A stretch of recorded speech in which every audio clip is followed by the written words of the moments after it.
Have you ever lost a file or two? Yes, I have definitely lost a file or two. We've all been there. Yeah, it can be a little frustrating to get those unnecessary disruptions. Data security is a top priority for everyone. We asked some of our SolidWorks users to share their thoughts. Yes, I've lost files before. Most of them is because I put them on a flash drive or something and then lost it. Prior to our company getting SolidWorks, we used a different design software, and if you did not check in the assembly on your machine to the library that we used, and someone else opened that, made changes, you're going to lose all the changes that you made simply because you did not check it in.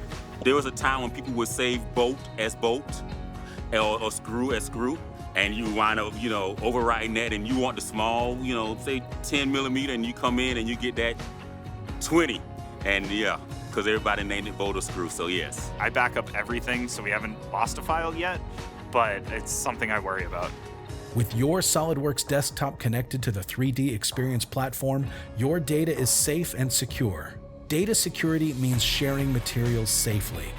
No more relying on email or third-party applications. When your data is connected to the 3D Experience platform, you can share files securely and easily.